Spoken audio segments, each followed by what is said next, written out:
আসসালামু আলাইকুম। কিংস পার্টির প্রি প্ল্যানিংয়ে এই মুহূর্তে দেশে অনেক কিছু সংঘটিত হচ্ছে। পাশাপাশি যে বৈষম্য বিরোধী ছাত্র আন্দোলনের মাধ্যমে বর্তমান অন্তর্বর্তী সরকারের গঠন, সেই সরকারের বিভিন্ন ক্ষেত্রে বৈষম্য যে দিকে দিকে প্রকট হয়ে উঠছে, পাশাপাশি ডক্টর মোহাম্মদ ইউনূসের যে রিসেট বাটন, তার যে দ্রুত প্রতিফলন, সেগুলো আমরা খুব ভালোভাবে অবলোকন করছি। ইতিহাসের নেতাদের কোথাও কোথাও স্বীকৃতি, বাড়তি স্বীকৃতি, অস্বীকৃতি, এগুলো নতুন করে আমাদের সামনে নিয়ে এসেছে, নজির স্থাপন করেছে। নতুন বছরে কোমলমতি শিশুদের যে পাঠ্যপুস্তক, তার মাধ্যমে নতুন বছরে শিশুদের হাতে যে ৩৫ কোটি বই পৌঁছানোর কথা, তার মধ্যে মাত্র ৬ কোটি বই পৌঁছানো নিয়ে তো নানান ধরনের সমালোচনা রয়েছে। আরও বড় বেশি যে সমালোচনা বিষয়টি হয়ে দাঁড়িয়েছে তা হচ্ছে ইতিহাসের বাঁক পরিবর্তনের চেষ্টা কোমলমতি শিশুদের পাঠ্যপুস্তকেও। এবং বিশেষজ্ঞরা এ নিয়ে কি মন্তব্য করছেন আমি সে বিষয়ে পরে আসছি। তার আগে আমি কয়েকটি উদাহরণ তুলে ধরি যে পাঠ্যপুস্তকে কীভাবে ইতিহাসের বিকৃতি বা কারো কারোর বাড়তি স্বীকৃতি, কারো কারো প্রসঙ্গে অস্বীকৃতি দেওয়ার একটা অপচেষ্টা, সে বিষয়ে দুই একটি উদাহরণ তুলে ধরি। তৃতীয় শ্রেণীর বাংলাদেশ ও বিশ্ব পরিচয় বইয়ে আমাদের চার নেতা নামে একটি নতুন অধ্যায় সংযোজিত হয়েছে। সেখানে শের বাংলা একে ফজলুল হক, মাওলানা আব্দুল হামিদ খান ভাসানী, হোসেন শহীদ সোহরাওয়ার্দী এবং বঙ্গবন্ধু শেখ মুজিবুর রহমানের অবদান সম্পর্কে আলোচনা করা হয়েছে। কার কতটুকু অবদান দেওয়া হয়েছে? এখানে মাওলানা আব্দুল হামিদ খান ভাসানী সম্পর্কে যা বলা হয়েছে, মনে হচ্ছে যে তিনিই ইতিহাসের সেরা নায়ক। তার অবদান অবশ্যই রয়েছে, কিন্তু কীভাবে রয়েছে আমি একটু পড়ি। মাওলানা আব্দুল হামিদ খান ভাসানী সম্পর্কে বলা হয়েছে, রাষ্ট্রভাষা আন্দোলন, ৬৯-এর গণঅভ্যুত্থান ও ৭১-এর স্বাধীনতা যুদ্ধে মাওলানা ভাসানীর অনেক অবদান রয়েছে। আর বঙ্গবন্ধু শেখ মুজিবুর রহমান সম্পর্কে কী বলা হয়েছে? ১৯৭১ সালের ৭ মার্চ তিনি ঐতিহাসিক ভাষণ দেন।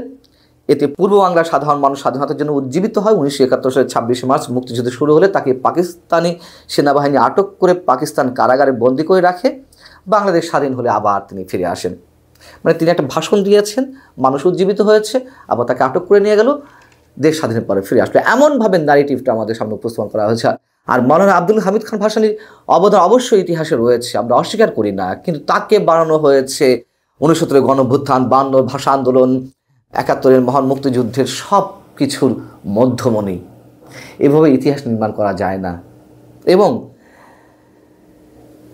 এই চার নেতার সম্পর্কে যা কিছু বলা হলো, আমি শুরুতে যেটি বলছিলাম, সেই মন্তব্যটা আমার নয় যে কিংস পার্টি প্রি প্ল্যানিং অনুযায়ী সব কিছু হচ্ছে। এটিও যে কিংস পার্টি প্রি প্ল্যানিং, সেটি বোধধারায় বলছেন।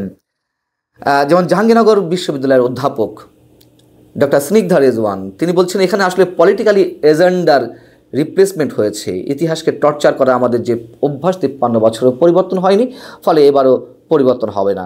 এবং এই অঞ্চলে যারা নতুন রাজনৈতিক দল গঠন করতে চায়, তারা একটি ফাউন্ডিং ফাদার বা আইডিয়ালিস্টিক কাউকে দাঁড় করানোর চেষ্টা করে, তার ছবি সামনে নিয়ে এসে তার নাম ভাঙিয়ে রাজনৈতিক পুঁজি হিসেবে ব্যবহার করে সামনে এগিয়ে যাওয়ার চেষ্টা করে। এখানে এখন মাওলানা আব্দুল হামিদ খান ভাসানীকে সামনে রেখে তাকে ভাঙিয়ে তার নামে ব্যবসা করে নতুন দোকান খোলা হচ্ছে, নতুন কিংস পার্টি। কিংস পার্টি কাকে আমরা বলতে চাচ্ছি নিশ্চয় বুঝতে পারছি না। এগুলো রাগঢাক কিছু করার নেই।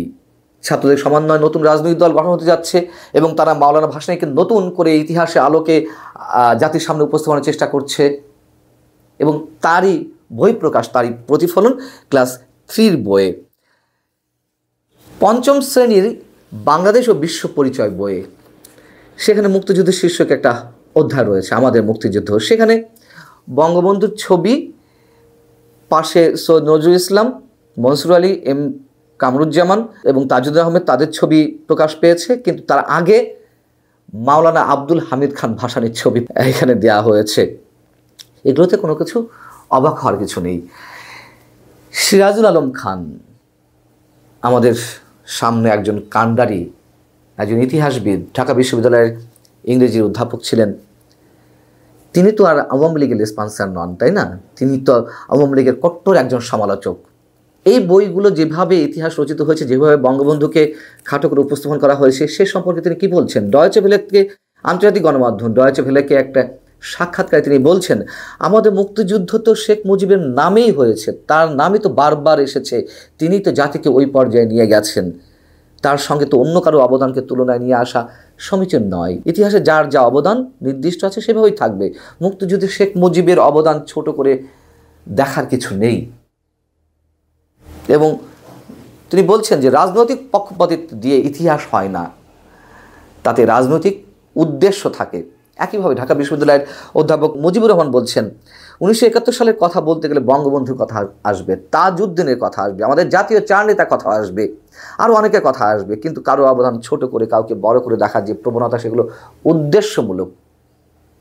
এবং আমরা আমাদের জাতীয় চার নেতা হিসেবে যাদেরকে জানতাম, Tajuddin Ahmed, Syed Nazrul Islam, captain M Mansur Ali, HM.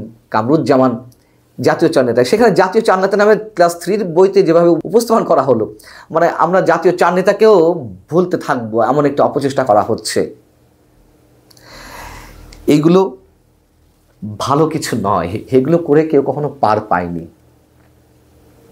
Awami League ইতিহাস বিকৃত করেছে, সব ধরনের কৃতিত্ব মুক্তিযুদ্ধের সব একা বঙ্গবন্ধুকে দেওয়ার চেষ্টা করেছে, সেগুলো তো ভালো ফল বই আনেনি। এর আগে বিএনপির সময়ে যেভাবে বঙ্গবন্ধুর নাম গন্ধ মুছে ফেলার চেষ্টা করা হয়েছিল, বিএনপি প্রতিষ্ঠাতা সাবেক রাষ্ট্রপতি জিয়াউর রহমানকে যেভাবে তুলে ধরা হয়েছিল, সেগুলোও তো স্থায়ী হয়নি। তাহলে এখনকারগুলো কেন স্থায়ী হবে মনে করার কোনো কারণ নেই। এবং যে ঐক্যের ডাক দেওয়া হচ্ছে ডক্টর মোহাম্মদ ইউনূসের পক্ষ থেকে, বৈষম্য বিরোধী ছাত্র আন্দোলন বা জাতীয় নাগরিক কমিটি অথবা ছাত্র সমন্বয়কদের পক্ষ থেকে, এগুলো তো জাতীয় ঐক্যের কোনো নমুনা হতে পারে না, কোনো অবস্থাতেই না। স্পষ্টত আর একটা বিভাজনের দিকে, বরং কট্টর বিভাজনের দিকে নিয়ে যাচ্ছে এই সরকার এবং ছাত্র সমন্বয়করা। এখন সেই কথাগুলো নানান পর্যায় থেকে তো স্পষ্টভাবে উচ্চারিত হচ্ছে, এর ফল ভালো না। জোর করে যে ক্ষমতায় থাকবে সে সব কিছু করার তার মতো করে চেষ্টা করবে, ইতিহাস তার মতো করে নির্মাণের চেষ্টা করবে। ইতিহাস এভাবে নির্মিত হয় না। ছাত্র সমন্বয়করা বলছে নতুন রাজনৈতিক বন্দোবস্তের নামে তার নতুন ইতিহাস লিখবে। কতটা অর্বাচীন কথাবার্তা, কতটা মানে শিশুসুলভ কথাবার্তা, তারা নতুন ইতিহাস নির্মাণ করবে। নতুন ইতিহাস তো সামনে নির্মাণ হয়ে, যে ইতিহাস নির্মিত হয়ে গেছে, যার নিষ্পত্তি হয়ে গেছে, যেগুলো সেটেল ইস্যু, সেগুলো নতুন করে লেখা যায় না। অতীতের ইতিহাস নতুন করে লেখা যায় না। এই কথাগুলো তারা বোঝে না। উত্তেজনাকর বড় বড় কোনো কথা বললেই সময়ের নায়ক হওয়া যায় না, কোনো অবস্থাতেই না। এখন যে ঐক্যের আহ্বান জানানো হচ্ছে অন্তত সরকারের পর্যায়ে মোহাম্মদ ইউনূসের পক্ষ থেকে, এগুলো একেবারে কথার কথা। বিশেষ একটি রাজনৈতিক দলকে সব কিছুতে প্রতিষ্ঠা করার জন্য যে ঘৃণ্য একটা অপচেষ্টা শুরু হয়েছে, এইগুলো মানুষের সামনে খোলাসা হয়ে গেছে, সামনের দিনগুলোতে আরও স্পষ্ট হবে। শুধু শুধু আমাদের উজ্জ্বল কিছু সময়, উজ্জ্বল কিছু মুহূর্ত নষ্ট করা হচ্ছে এবং টাকারও, অর্থের বিপুল অপচয় করা হচ্ছে।